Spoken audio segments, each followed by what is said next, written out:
Sorry about that. Forgot to plug in my microphone. Should be good to go now. What a long day, ladies and gentlemen. Sorry about the delay here. I actually was at a party that was held by a friend of mine that I worked with at Indiana State Prison for a number of years, and he is now a LaPorte County deputy. He's a canine officer. Very, very sweet, sweet guy. Amazing, amazing person. Goes out of his way to help people wherever he can. Um, just a great, great person. Uh, that's why I was later than normal. But I'm going to catch you up on what I've been doing campaign wise. I've tried to update my profiles on the various voter information sites. Right, you got voter, what is it? Vote USA. You got Ballotpedia. I got to get Ballotpedia done. Um, Voter info. There's a number of them. I've been working on that. If anybody wants to give me a hand with that, by all means, love to love to hear from you. Um, if you have free time, I would love to hear from you for ideas for the campaign, for the show. If you have free time to help, um,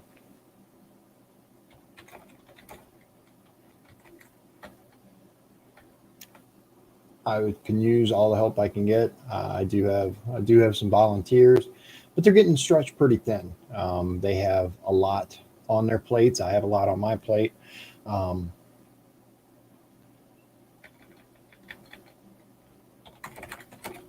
Add a little ticker here real quick.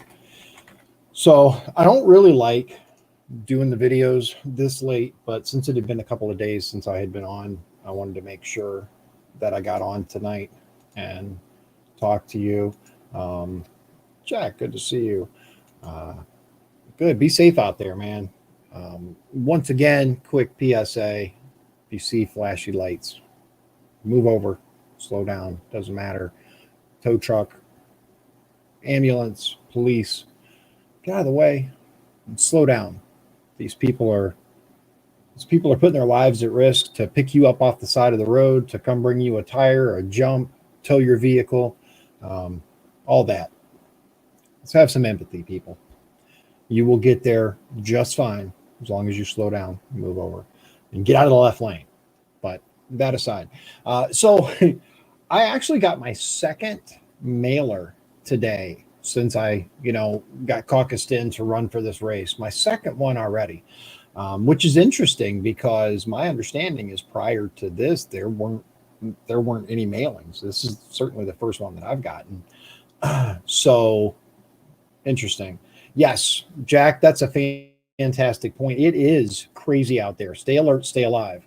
There are people driving just insanely, just absolutely bizarrely. It doesn't make any sense, cutting in and out, weaving, slamming on the brakes for no apparent reason. Um, I don't know what's going on, but it seems like some people have lost their minds out there. Uh, Slow down a little bit. It will.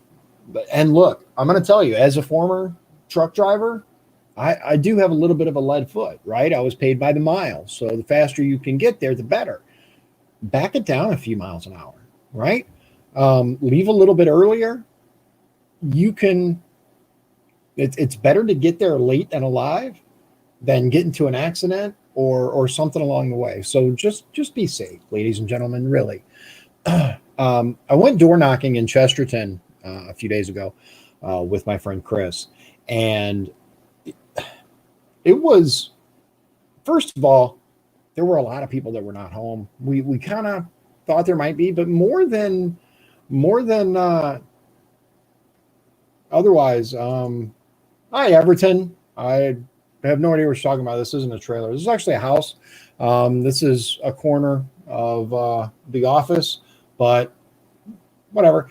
I have a flag outside. I have a flag inside, but you know, everyone's entitled to their opinion. I live right by Trail Creek, but whatever. Um, And here's the thing, even if I did, you don't have to apologize, man. It's all good. Here's the thing, even if I did live in a trailer, it would probably be mine, right? There's absolutely nothing wrong with mobile homes. I lived in one for a few years, rented it, and are they as good as a on foundation? I mean, it depends on what your definition of good are. Is they're definitely significantly cheaper, so they're affordable housing. In many circumstances, that's all some people can afford. Um, I certainly have nothing against those people that's all they can afford. Exactly, a home is a home, and that's what it's about, man. Um, but we went knocking in Chesterton, and we ran across a little old lady who super sweet, and she had her door open. I knocked on the door. Actually, I called to her before I got up there because I didn't want to scare her. The door was open, and I figured she was either had just come in or, uh, airing the house out or whatever. And so I called up as I walked up, and I could see her come into view. And I said, hi, I introduced myself. And she said, oh, okay. Well, tell me a little bit about what you're running on. So I did. And she said, so are you, because she's like, do you have contact information? I said, yes, ma'am, I have my card. Can I, leave it for you? And she's like, well, I don't want you coming to the house. I was like, no, ma'am, no, ma'am. I'm not going to just walk into your house. I can put it in your mailbox if with your permission, and that's something too. It's kind of a little sidetrack. You can't put stuff in people's mailboxes unless they tell you to. Just for those people that are out there like passing out flyers and stuff, don't put it in the mailbox. That's federal. That's a whole other issue. But anyway, she was like, she asked me a good question. And what she said was, she said, how is it going to work moving forward with the mail-in ballots? And I said, what do you mean, ma'am? She said, well, is it safe? And I said, define safe. Well, is my vote going to be counted? I said, yes, ma'am, I believe so. She's like, because the way that the president talks, I'm concerned about voting remotely by a mail-in ballot because he doesn't trust them. But I don't know if he's telling the truth. And, it did bring up a point to me, a really good point. We have the media on a completely different track than the president of the United States. And regardless of how you feel about either one of them, we have people, remember, she was probably in her 80s. And these people for many, many, many years have been able to watch the news and get relatively good information. And now she's confused and she's afraid. She's afraid of COVID. And that's what she said. She said she came back from the doctor and asked the doctor if she should go get her hair cut. And her doctor's like, get that. So what she said was, if I can't even go get a haircut safely, how can I go to the voting booth safely? And when your own doctor tells you, you probably shouldn't go get a haircut because it's probably safer just to go home, I think that's a reasonable response, especially from someone at high risk. We're not talking about like me, in my 40s. We're talking about a very sweet old lady in her 80s who is absolutely terrified of this virus. And remember, we have the news that's just pushing it. And that's a good point, Chris. He says a difference between mail-in and absentee, and there is a difference, right? And I told her, I said, if you have a legitimate reason to need a mail-in ballot due to health, due to concerns, then you should absolutely request an absentee ballot. You should do so. And that's something that I want to make sure everyone understands. For those people who are at very high risk, my grandmother, she had lung cancer and she only has part of one lung, right? She's got one lung and then part of another, like half. All right, so 1.5 lungs, I guess. I think she should get a mail-in ballot. This virus is real. It is, out there, and we know that it affects those people with pre-existing conditions, especially the elderly. So those people, I think, absolutely should be able to get an absentee ballot, mail-in ballot, whatever. But regular people not at risk, I think, should be able to go and vote in person. But it was a really good question. Another lady. You can always tell the people that are engaged, right, versus the ones that just want you to get out of there, and that's okay, right? This is the thing that I put forward, right? That I put out there. I'm going to their home, knocking on their door, telling them, hey, and those people that say, hey, you need a mask, by all means, I'll put a mask on. Remember, I back up. I'm maintaining social distancing, but if they feel more comfortable, I'm at their home. They have every right to want that. But we talked to several people. You can always tell the people that are engaged, the ones that actually are interested in the election, what you stand for and stuff like that. Because they ask pointed questions, right? Well, what are you running on? What do you stand for? And yeah, they'll ask your party, but what they really want to know is, who are you? What are you? Are you, a raging lunatic? Are you someone who's going to cut my Social Security? What's your policies? What do you think? What are you about? And so you can always tell those people, like one lady knocked on the door and she answered the door, and not everyone, but 99% of the people who answer the door have that very skeptical, who are you look on their face, right? That, why are you at my door? That, yeah. And then you tell them, hi, my name is Dion Bergeron. I'm running to be your state representative. And then their face changes. They're like, most people, the vast majority of people at that point go, oh, okay. And then about half go, all right, well, leave me your card and I'll look you up or whatever.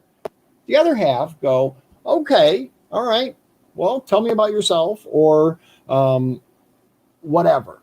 And one lady in particular said, okay, how do you feel about public schools?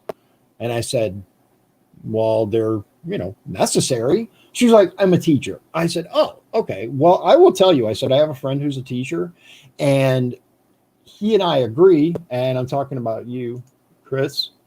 He and I agree that standardized testing is the devil. We have to do something about it. It costs millions and millions of dollars, and it only tests that day. It tests a kid on that particular thing on that particular day, and it should not be any indication of success for either the teacher or the school. And she was like, okay.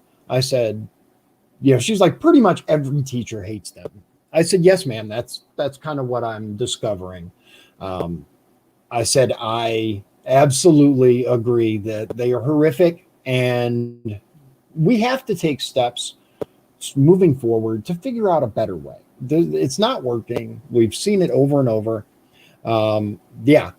I mean, I've talked to you, Chris, obviously, and for those of you watching, Chris and I have talked about it. It sucks. I am wholeheartedly against I-STEP and all the standardized testings. They are not the way. They are not the way. So I actually forgot to bring it in here. I was going to bring the flyer that I got, the mailer that I got, because it was funny. And you know what? Can you bring that over here? Hey, so my son, the place in Valpo that I talked about before, Evolution, they do the fancy desserts. That's what we call them, the bougie desserts. And Donovan, every time he's gone there, he wanted this Eiffel Tower out of chocolate. It's just a massive tower. It's a huge tower, a huge, massive Eiffel Tower made out of chocolate.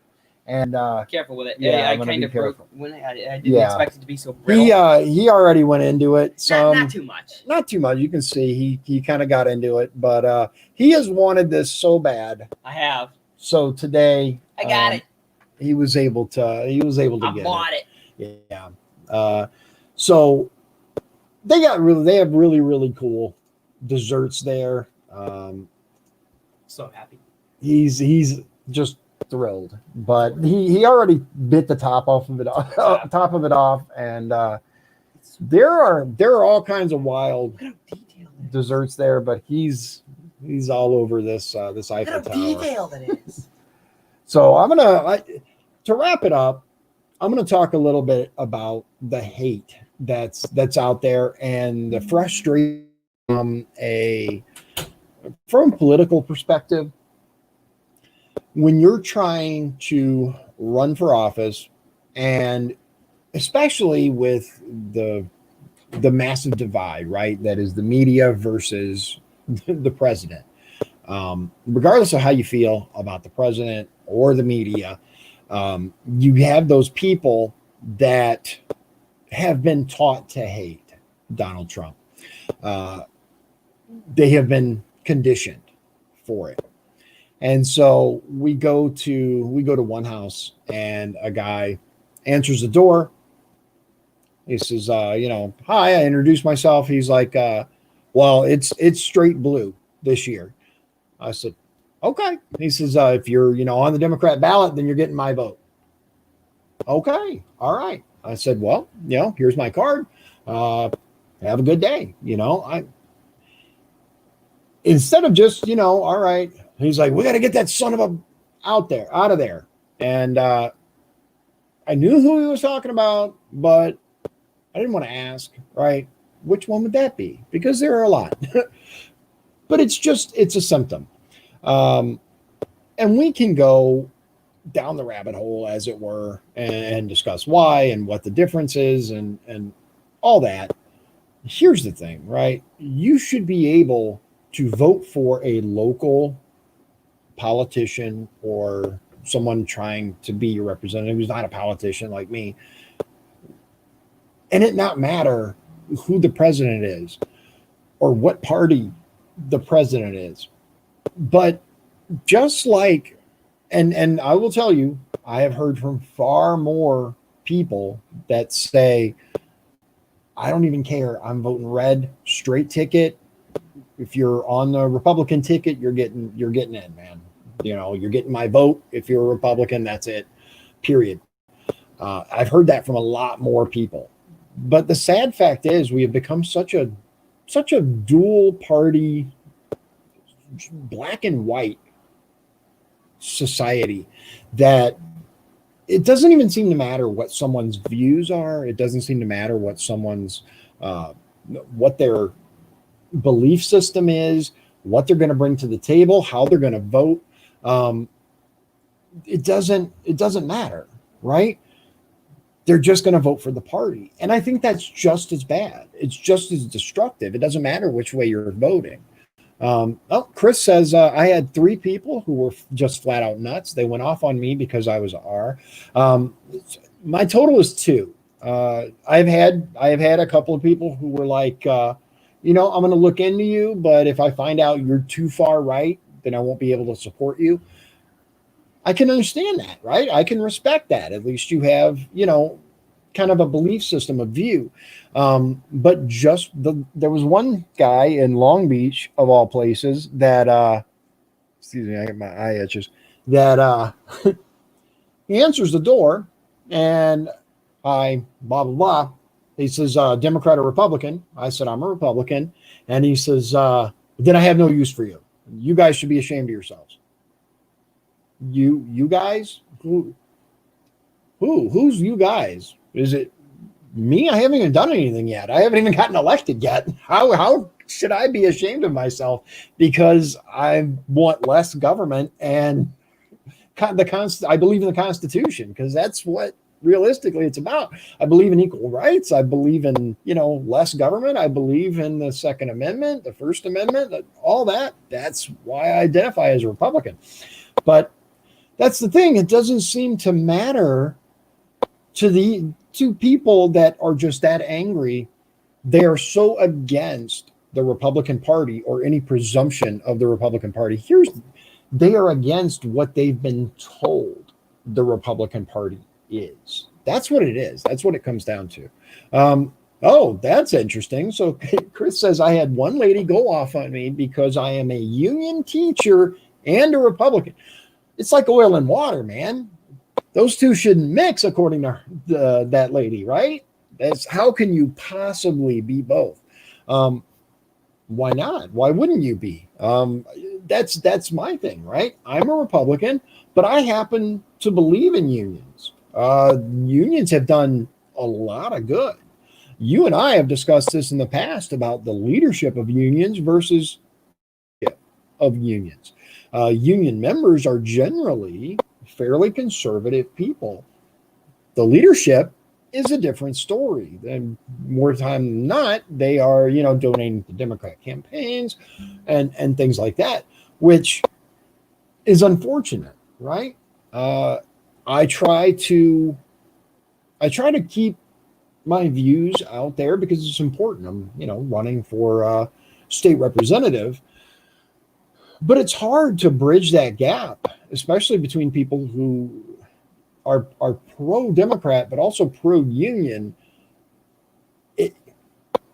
When they nationalize healthcare, unions are going to miss out. They're going to miss their good quality healthcare because the unions fought for that healthcare, especially jobs like steel mill workers, electricians, UAW, stuff like that.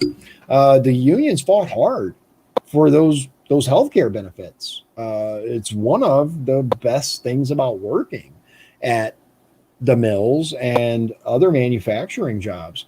Yes, the pay's good, but it's the benefits, right? It's the benefits. So I've kept you long enough. I appreciate your time as always, and more coming up very soon. I have my guy that I wanted to bring on, Sean. He had a death in the family, so he wasn't able to come on to discuss the national debt and the Fed. He is still interested in coming on, so we're trying to line up a date for that. I think that'll be a really good show. I hope you can tune in for that. More information as we get it lined up. I'll run a little graphic so that you guys can mark off your calendar or whatever. But to finish up, if you guys are interested in helping, visit the website dionbergeron.com and go to volunteer. Contact us, right? Or just email me, talk@dionbergeron.com, and we'll see ways that you can help out. For those of you who are already helping, thank you very much for your assistance. I greatly appreciate it. I could not do this without you. So without further ado, see you again very soon. God bless you. God bless Indiana. And God bless the United States of America.